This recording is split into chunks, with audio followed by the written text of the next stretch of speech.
Hello, welcome to Riffs on Writing, where we answer your writing and publishing questions in 10 minutes or less. Today we have a special guest, one of our authors, Laurie Spigel, who just released her new book, Letting Them Lead. Welcome. Thank you. Thanks for being here, Laurie. I personally loved your book because it's helping me with some parenting stuff with my kiddo. We've not written a play yet, but I think we're going to get it. I love the yet.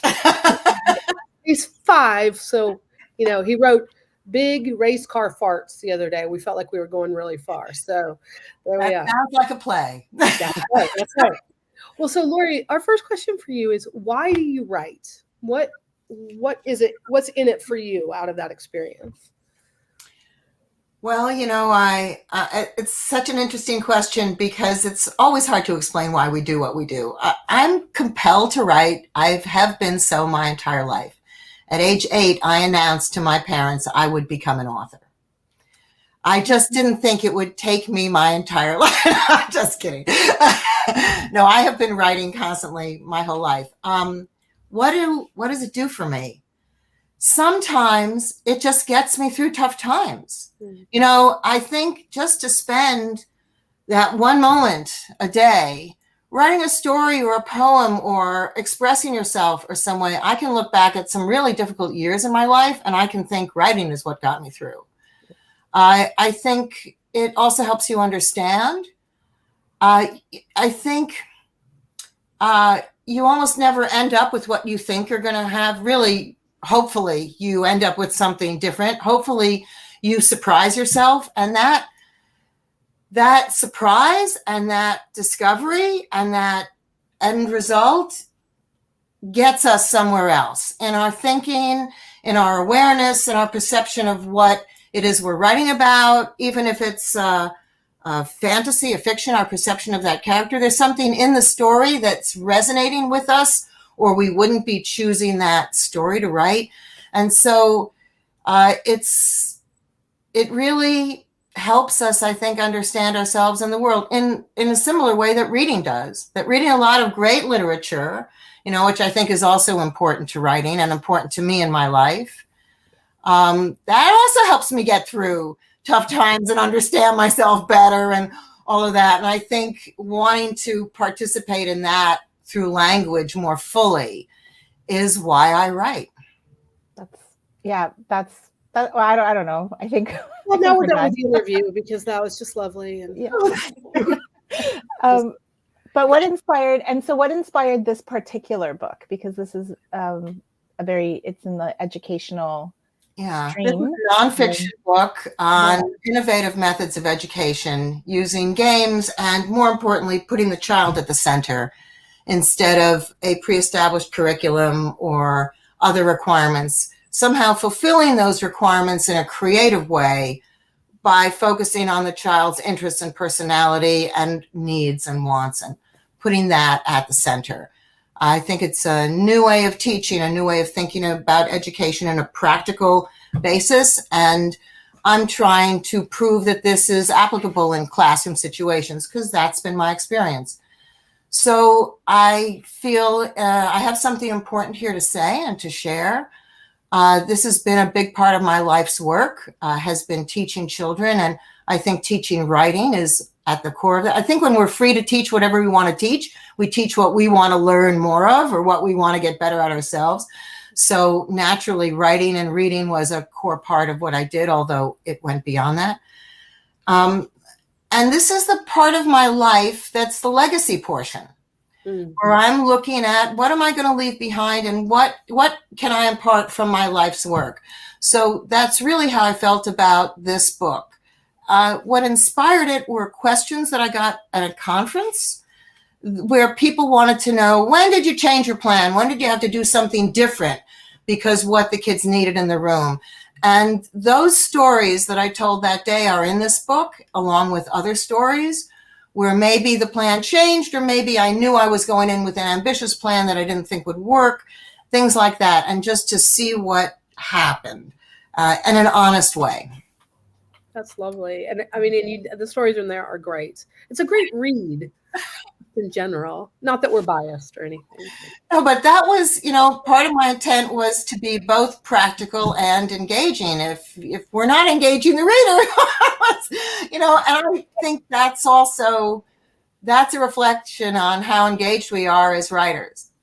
Like if we are really in the story, if we're feeling something when we're writing, there's a chance the reader will feel something too. So true. So true. So, Laurie, tell us a little bit about where you write, what your habits are like around writing. Do you have any rituals or schedules or anything like that? Yeah, I do, but I don't stick to them.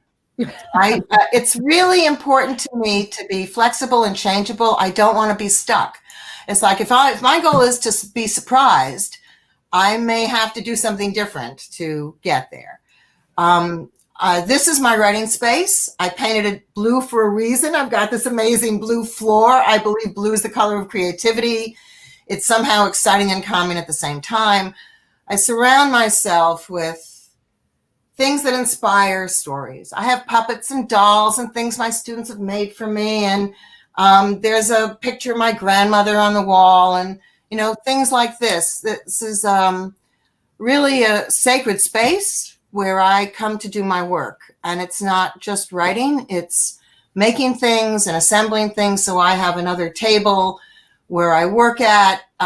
If I need a break from the writing, I can do something else here that's creative that will keep me in creative mode and bring me back to the writing if I want. In terms of ritual, I think playing a game or doing a body relaxation or taking a walk, and you can actually combine those. There are something like a spacewalk, it's a Spolin game. It's sort of like a body relaxation while you're connecting with the space, and it gets you out of your head. It gets you away from thinking about your life and your problems and into a more creative zone. And to do that outside, where you can do that spacewalk in nature, which may be a seasonal opportunity, but even down a sidewalk, that makes it even better. There's one of those spacewalks that has a see and be seen aspect. So imagine if you're looking at a tree and then you think the tree is looking at you. Or now that's akin to a warm-up of Joy Harjo, who would go and have a conversation with the bullfrog. So if you talk to it, can it talk back? And so I actually do that kind of thing all the time. And if I can't go outside, I have no problem doing it with all the objects surrounding me. And I have all these word games. I like warm-ups of word games. And I create word games. I actually have an empty tissue box right here. My cat loves to pull out because it looks like long tails. There are all these little phrases and words. And if I'm looking at a blank page, usually I'm working on something and I know what I want to do. But if I'm looking at a blank page or I just want to do this as a warm-up, write something and I'm got a blank page for a warm-up, I might pull out a few phrases and the goal is, can I use at least half a dozen of these words in the opening sentence or paragraph, and then see where that goes. So but we've got, right, there's so many word games available to us today, and I use photographs too. Like just what's happening just outside of it, or who's looking at it, or who's there that you can't see, or what's about to happen. And all of these are techniques I've used with my students. So that's great. I love that. Yeah. Andy was just saying that. I mean, I have a book out for writing from photographs. So I can completely relate. Yeah. I think that's so important. Yeah, absolutely. So this is the question that, it's funny. I like to ask this question and I hate being asked this question. So I apologize, but what's the one piece of advice you wish you were given when you were just starting out? I think I got a lot of advice that I wasn't ready for. So, for example, you have to stop focusing on publishing and write, that you have to sort of not care that other people will read it or see it. That I could never. It took me years and years and years to really just think I have to write regardless of all that, of whether I'm read. Also, the patience, the willingness to go over and over. I had to make my own mistakes to apply patience in a way that I didn't feel I had to, and in a way that I feel I wanted to, that it was necessary and that it was a way of honoring the work.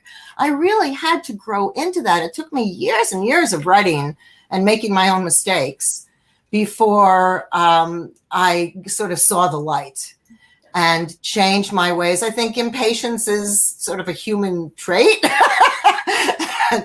and maybe my biggest hurdle. But in terms of advice, I wish I came to all these techniques of using these games, all these warm-up games that we just talked about, pretty late in life, I'd say in my 50s. And I wished I'd had that kind of training or introduction of techniques earlier. And one of the reasons I became a writing teacher is because I never thought I got good writing instruction. And here I went to excellent public and private schools and an excellent college and got exposure to great literature, but I didn't get these tools and techniques that really took me a lifetime to get. So opportunities to play the games and learn techniques, I think not just for writing, but for being creative. And then letting the words flow. It's not about grammar. It's not about writing correctly. It's about putting your heart and soul on the page. So you have to sort of not care how it's going to come out or how it's going to look, and just go for it and know that you can fix all that later. And that probably took me, I was probably in my 30s before I even got that far I'm trusting I can always fix it later. Just go for it. That's right. Yeah, that is a hard one. That's a hard one for a lot of people. Yeah. All right. Well, we have about another minute, Laurie, but so I know it goes so fast, doesn't it? So tell us if you could recommend a writing book. Oh my gosh. To people. Okay. Do you have one you'd recommend? I do. I have my one all-time favorite. And it's actually sitting right here. It's Linda Barry's What It Is. This is the bomb. And she talks about, she explores what writing is through the question, what is an image? And when you think how connected imagery is to writing, that's really an interesting path to follow. And the last maybe fourth or fifth of the book is her writing activity manual, where she starts with the body relaxation and she has timed activities, and she gives a one word keyword thing from which you get all the other ideas. And with these techniques, you never feel like you're starting with a blank page. You always feel like there are other ideas to go to, and it trains you to see that there is no such thing as a bad idea. There's no such thing as a word that won't lead to something else, I think. And she has some videos online. So there are exercises you can find and she can talk you through. And the other source for me would be Aretha Sill's online course, Improv for Writers, where she's introducing all of these games that you can play in ways, games that I even apply to revision. So ways to have fun with something so it doesn't feel stale, or find some other way to lift it. I love that the book that you picked is in line with how you teach. I've been teaching from Linda Barry for probably 20 years. I mean, long before people even knew who she was. She's a recipient of the MacArthur Genius Award, and she's a professor, and she calls herself an accidental professor at U of Wisconsin. But right now you have to be a fully matriculated student at the U of Wisconsin to take her class. Yeah. So Linda Barry, right. So her books really bring it. That's amazing. It's amazing. Thank you for being here. This was great. I had so much fun talking to you guys today. That's fantastic. For anybody who's watching, please go pick up Laurie's book, Letting Them Lead. You can find it on our website. We'll add a link as well in the comments. And Laurie, we can't wait to see what other books you come out with and what you do next. There's more already in the works. There's very more excited for already. That. Thank you so much for being here. My pleasure. Thank you for having me.